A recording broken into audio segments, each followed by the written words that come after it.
Assalamualaikum warahmatullahi wabarakatuh.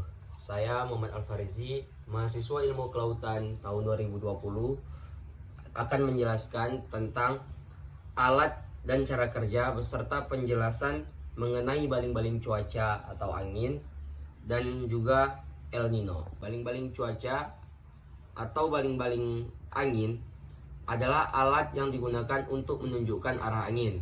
Biasanya digunakan sebagai ornamen arsitektur ke titik tertinggi bangunan. Kata baling-baling berasal dari kata Inggris kuno fana yang berarti bendera. Meskipun sebagian fungsional, baling-baling cuaca umumnya dekoratif, sering menampilkan desain ayam jantan tradisional dengan huruf yang menunjukkan titik-titik kompas. Motif umum lainnya termasuk kapal, panah, dan kuda. Tidak semua baling-baling cuaca memiliki petunjuk. Ketika angin cukup kuat, kepala panah atau ayam bujang akan menunjukkan arah dari mana angin bertiup. Alat yang digunakan untuk mengukur cuaca atau angin adalah anemometer. Anemometer secara umum yaitu sebuah alat yang digunakan untuk mengukur arah dan tingkat kecepatan angin. Alat ini dijadikan alat utama dan sangat dibutuhkan oleh lembaga Badan Meteorologi, Klimatologi, dan Geofisika, yaitu BMKG. Cara kerja dari alat ini sangat simpel dan hampir sama dengan kincir angin.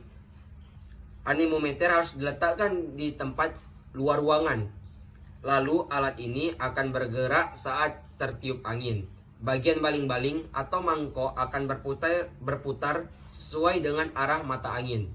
Jika putaran dari baling-baling semakin besar, berarti angin sangat kencang. Sebaliknya, jika anemometer tidak bergerak, maka tidak ada angin sama sekali. Di bagian bawah anemometer terdapat suatu alat yang berfungsi untuk menghitung tingkat kecepatan angin dalam 1 detik.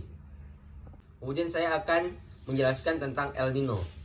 El Nino bisa diartikan sebagai fenomena naiknya suhu permukaan laut Samudra Pasifik di atas normal. El Nino memberi dampak tidak hanya kepada Indonesia, namun juga ke kawasan Amerika Latin seperti Peru. Proses terjadi El Nino disebabkan oleh meningkatnya suhu di Samudra Pasifik bagian tengah dan timur. Hal ini akan memuat suhu udara dan kelembaban udara di atasnya akan meningkat. Pada kawasan tersebut, yang akan terjadi adalah menjadi lebih sering turun hujan. El Nino menyebabkan musim kemarau dan berkurangnya curah hujan di Indonesia. Namun, di Amerika Latin, El Nino justru menyebabkan naiknya curah hujan di wilayah tersebut.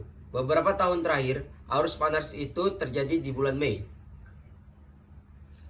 Walaupun El Nino terjadi di bagian tengah hingga Samudra Pasifik, terdapat sirkulasi Welker yang berputar sejajar dengan garis khatulistiwa. Di Indonesia, sirkulasi Welker berbentuk konvergen atau naik pada saat netral. Hal ini menyebabkan pembentukan awan ke langit. Namun, jika terjadi El Nino, sirkulasi Welker melemah sehingga sirkulasi di Indonesia akan membentuk subsiden atau turun.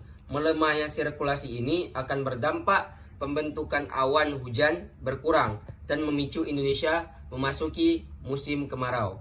Sebaliknya, pada saat sirkulasi Welker melemah, pembentukan awan akan terpusat di perairan Pasifik dan menyebabkan curah hujan yang tinggi di sana. Oke, sekian penjelasan dari saya. Saya akhiri. Assalamualaikum warahmatullahi wabarakatuh.